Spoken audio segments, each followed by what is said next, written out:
Disclaimer. We here at Film Geek Primer would like to state that we have the utmost respect for women. This episode should not be taken as sexist, misogynistic, or as an objectification of the female gender. Today we're examining a filmmaker whose use of female sexuality was a key component to all of his films. That being said... Boobies, boobies, boobies, boobies, boobies, boobies, boobies, boobies.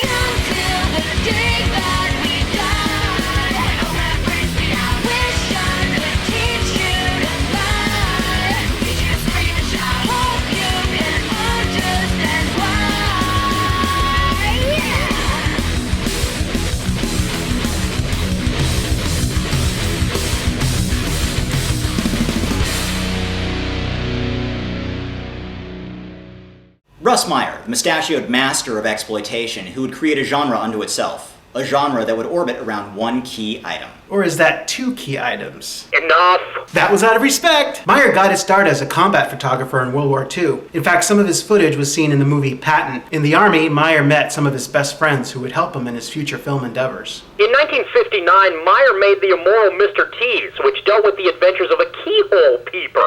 It grossed about $1.5 million on an original budget of $25,000. That's pretty damn impressive. That success would launch his career and brand him King of the Nudies. From that point on, he would finance all his films from profits of its predecessor. An independent filmmaker in the purest definition. Russ wrote, directed, photographed, edited, and distributed all of his own work. This cottage industry would make Meyer millions for years to come and would cement his place in cinematic history. What placed Meyer above his fellow exploitation filmmakers of the time was his actual talent. Unlike a Doris Wishman or a Ray Dennis Steckler, Meyer could frame, light, edit, and direct the hell out of his own movies. He was great at creating a tension that was rarely seen in exploitation films of the time. He elevated the genre, you might say. My eyes are up here. They talk! In the world of exploitation, Meyer was a giant. His films were continually successful, and even today resonate with a cult following. But was it the filmmaking, or was it the boobs? The boobs. The filmmaking. I love his dialogue. We know how fast we can go. You can time that heap with an hourglass. Did someone mention my figure? Look, I don't know what your point is. The point is of no return, and you just reached it. Yes, ma'am, what can I do for you today? Just your job, squirrel. Fill it up. Oh, you're cute.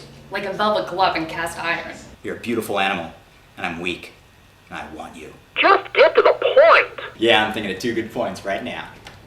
You're all shook up, aren't you, baby? Beyond exploitation, Meyer's films contained an irreverent wit that mocked moral stereotypes and slashed and burned at conservative American values. This would be a continual theme in his movies. It was kind of tough for some people to see past the double D's and understand the satire that he was aiming for. It was Meyer's unabashed fixation on large breasts Something I wouldn't mind being bashed by. that always got his films noticed. But enough time has passed to see that Mr. Meyer was not only a great businessman, he was also a solid filmmaker and a brilliant satirist. He also brought to the forefront an image of female empowerment. This is actually a debatable point. Even though Meyer would write strong female characters that existed beyond simple objectification, most of the time they'd be subjected to acts of brutal violence before finding their strength. Counterpoint. Most male leads in films have to go through some sort of violent struggle before they find the strength to fight back. Plus, Meyer allowed his women to express anger and violence towards men, as well as dealt with their needs and struggles for sexual satisfaction. So was he a sexist or a feminist? That's up for debate. Meyer also worked with many names that you would recognize today. Actors like Charles Napier and Alex Rocco. Poor Mo Green. And he even co-wrote Beyond the Valley of the Dolls with film critic Roger Ebert. Come back to work, Roger. We need your thumbs. His films have been used as names for bands like Mudhoney and Faster Pussycat, as dialogue samples and songs, and most recently in Paul Oakenfold's Faster Kill Pussycat featuring Brittany Murphy on vocals. Brittany Murphy? That's one pussycat I wouldn't mind petting. Oh, come on! Quick recap. A true independent, Russ Meyer made the films he wanted to make. He controlled all aspects of his productions, including financing and distribution on video and DVD.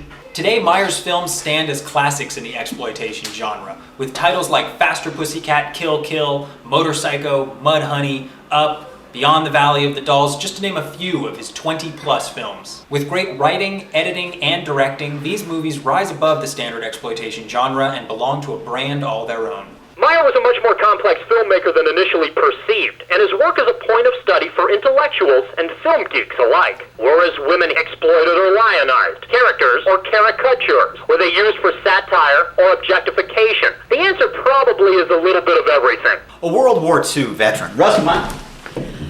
A World War II veteran and a self-made man, Russ Meyer did it his way and smiled all the way through it. He died in 2004 at the age of 82. His tombstone reads, Russ Meyer, King of the Nudies. I was glad to do it. Film producer and director. Listen, I want to say I'm sorry for some of the remarks I said earlier. I know they were inappropriate, and this can't make up for it, but I did make you a mixtape. You knew I was lying, huh? My eyes are up here. Oh, I know.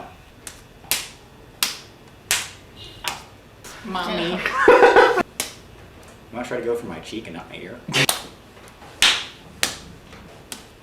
I hate me. Actually, I'm at a crossroads. Right? A little faster. Oh, come on!